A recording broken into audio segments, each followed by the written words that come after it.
Richtig kurze, aber extrem wichtige Nummer. Wie ich es ja schon 100-mal gesagt habe, der Motor ist ja darauf ausgelegt, dass ihr das nachmachen könnt, sofern ihr wollt. Dementsprechend müssen wir hier ein ganz besonderes Augenmerk drauf legen. Nicht vergessen, deswegen separat in einem Video. Schnelle Nummer, sein Urgroßvater. Wir brauchen Klötzchen, den Motor und alles, was da so reingehört. Aber das suche ich mir gleich zusammen. Erstes mal im Ölpumpen rein. Die eine war ja komplett zerrieft, deswegen nehme ich eine sehr gute gebrauchte von mir. Brauche ich eigentlich nicht viel zu sagen, ne? Eine Besonderheit gibt es, die ich euch dazu noch sagen kann. Die Schraube, da darf keine lange rein, weil ihr sonst die Schraube auf die Kurbelwelle schrauben würdet. Ich weiß nicht, ob man das erkennen kann, aber ja, dahinter läuft die Kurbelwelle, die kann man dadurch sehen. Deswegen muss da eine kurze rein, beziehungsweise keine lange. Ich schraube überall die gleiche Länge rein, kriegt kein Hahn nach. Danach haue ich das Halteblech da rein. Wichtig ist, dass das hier nicht eingelaufen ist. Die neuere Variante, die gibt es beide nicht mehr, aber die neuere Variante hat hier so eine Kante dran, wo das Lager dann gegenlaufen kann. Man sieht auch, wo das Lager gegenläuft. Das kommt anschließend drauf. Auch Schraubensicherung an die Schrauben, 10 Newtonmeter, sollte bekannt sein, außer die Details, wo wir später drauf zu sprechen kommen. Und nicht, dass wir aneinander vorbeireden. Wenn ich die neuere Variante von dem Halteblech noch hätte, würde ich sie da rein tun, aber ich habe leider keine mehr. Deswegen muss das so funktionieren. Anschließend setze ich da die Lagerhülse schon drauf, weil ich mal geträumt habe, die zu vergessen und der Kupplungskorb hat so da drin gemacht. Da habe ich keinen Bock drauf. Da kommt dann selbstverständlich ein neues Lager drauf und immer an die goldene Regel denken. Mit dem Öl nicht sparsam sein. Gut.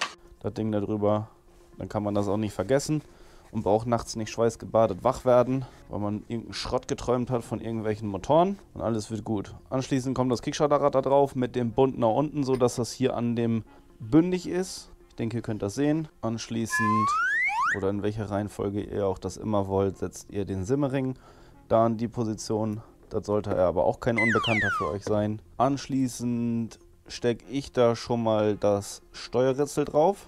Das ist die Feder hier unten. Wichtig ist, dass der lange Bund nach unten geht. Und an und für sich sollte der sich da dann jetzt eigentlich so relativ geschmeidig da drauf stecken lassen. Jetzt kommt ein schon so mittelwichtiger Punkt. Das will ich euch natürlich nicht vorenthalten. Und zwar habe ich hier eine Sammlung von Steuerketten, wo ich genau weiß, aus welchen Motoren die kommen, wie viele Kilometer die gelaufen haben und dass ich die noch verwenden kann. Und da wir ja den Hub erhöhen oder erhöht haben in diesem Motor, müssen wir eine Steuerkette, das geht auch ohne, es ist nur einfacher, wenn wir eine Steuerkette haben, die sich schon so ein bisschen gelenkt hat. Steuerketten reißen in der Regel nicht bei der LC4, deswegen weiß ich, dass ich das so machen kann. Wie ihr das am Ende handhabt, müsst ihr selber wissen. Ich für meinen Teil werde mich bei einem von diesen Steuerketten bedienen. Die lagen permanent im Öl und das ging von, ich habe mir hier einen Punkt drauf gemacht, so ist die Reihenfolge, 13.000 Kilometer, 17.000 und von da aus gesehen werde ich jetzt die jüngste von denen nehmen, nämlich die mit 13.000 Kilometer. Die kommt da jetzt rein und dann wissen wir genau, wo wir dran sind und auch, dass es von der Länge her so hinhauen sollte. Das ölige Biest kommt hier jetzt an seinen Platz, da wo er auch hin soll. Ich lege das da erstmal so rein, weil jetzt kommen wir zum Punkt 2 und er ist fast noch wichtiger als das, was ich gerade eben sagte. Und zwar beziehungsweise brauchen wir ja Steuerkettenschienen, korrekt? Die hier nehmen wir, wie wir es gewohnt sind, stecken die hier drunter, schrauben die hier fest mit der passenden Schraube dafür. Das Spiel kennen wir. Aber bei der anderen sieht das schon ganz anders aus. Und zwar habe ich hier, also mal abgesehen davon, dass die linke hier angefressen ist, darum soll es aber nicht gehen, sind das hier die Steuerkettenschienen. Das ist die Originale. Sieht ja ganz normal aus. Und diese hier auch. Die haben irgendwie auch dieselbe Nummer. Fragt man sich. Was soll das jetzt? Seht euch das mal an. Das ist das, was ihr auch schon im Thumbnail gesehen habt. Hier, von mir aus gesehen rechts und auf dem Video auch rechts, ist die abgeschliffen. Und ein ganzes Stück kürzer.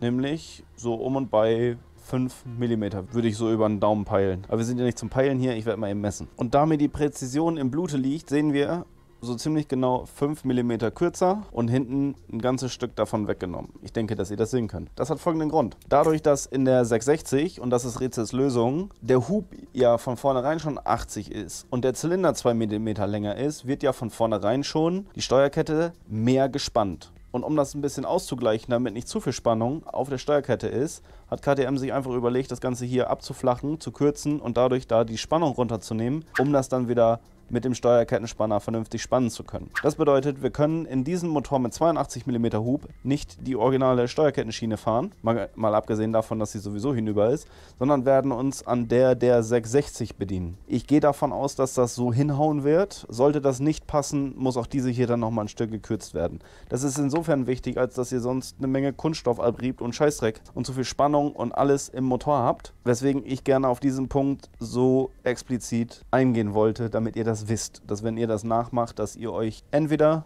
eure Steuerkettenschiene zerstört und sie so aussehen lasst und kürzt oder euch die der 660 besorgt. Eigentlich ganz witzig, ne, dass sie einfach hingehen. Naja, wie auch immer. Ich baue die da jetzt ein. Und wie im ersten Teil von diesem Motor auch, werde ich hier auch wieder den Fauxpas begehen und die gleich mit der Hand anziehen, weil ich nichts habe, was ich hier drehmomenttechnisch draufsetzen könnte. Deswegen ziehe ich die gleich einfach handfest. Eigentlich kriegt die 20 Newtonmeter. Ich erlaube euch, die mit der Hand anzuknallen. Der Rest macht Schraubensicherung. Wichtig dabei ist, dass sich die ganz locker luftig leicht bewegen lässt, wenn ihr die angezogen habt.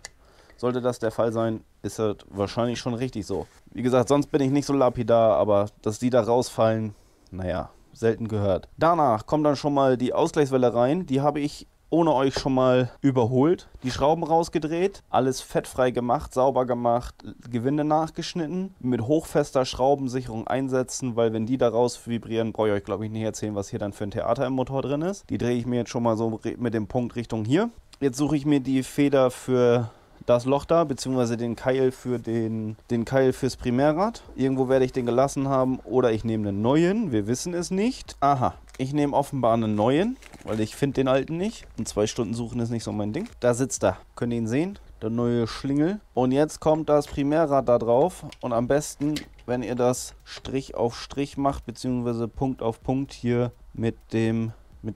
Und sollte der sich mal ein bisschen wehren und mal keinen Bock haben und ein bisschen zickig und müde sein, dann müsst ihr dem hier nur so mal vorsichtig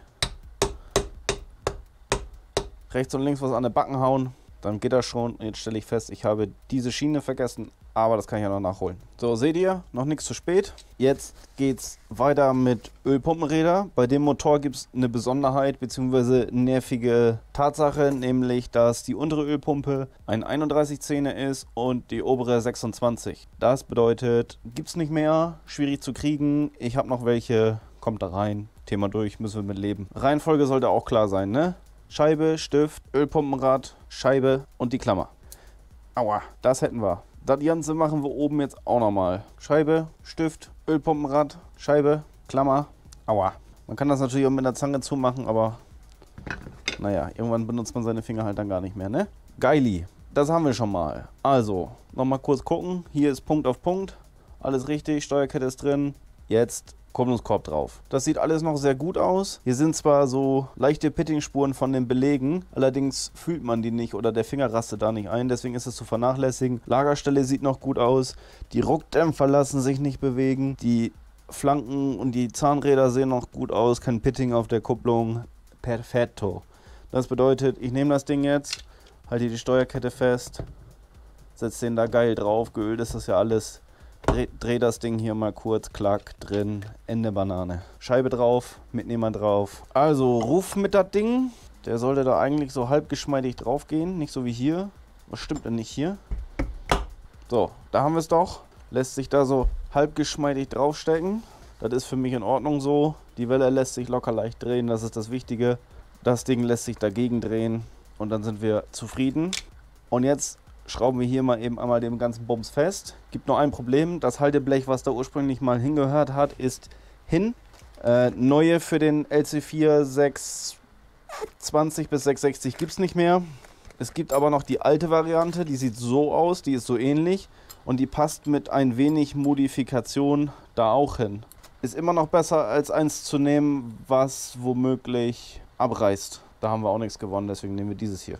So, und dann kommt da ein bisschen Schraubensicherung dran. Eigentlich Quatsch bei dem Drehmoment, aber ich fühle mich besser. Und dann geben wir dem Ganzen jetzt 100 Newtonmeter mit unserem Drehmomentumschlüssel. Und wie ihr sehen könnt, passen die Flügel perfekt jetzt zu den Anlageflächen. Das heißt, Waterbum-Betang, hochbiegen, fertig. Dann bleibt jetzt nur noch Kupplungslamellen rein, die liegen aber gerade noch im Öl. Also schraube ich hier die Primärseite schon mal drauf, aber die Schraube drauf auch ganz dringend mal sauber, ne?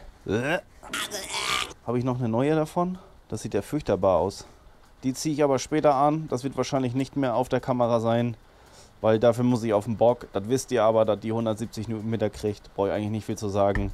Jetzt kommt nur noch Kupplungsbelege rein und dann haben wir es. Die Kupplungsbelege baden hier schon, keine Ahnung wie viele Tage, in diesem Topf Öl rum. Manchmal streiten sich ja so ein bisschen die Geister darüber, ob man Belege vorher ein Öl einlegen soll, so wie ich das tue, oder ob ein Öl an sich reicht oder ob das trocken geht.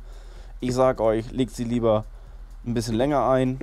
Ihr wisst ja vorher, dass ihr die Kupplung macht, das fällt euch ja nicht heute Nachmittag ein.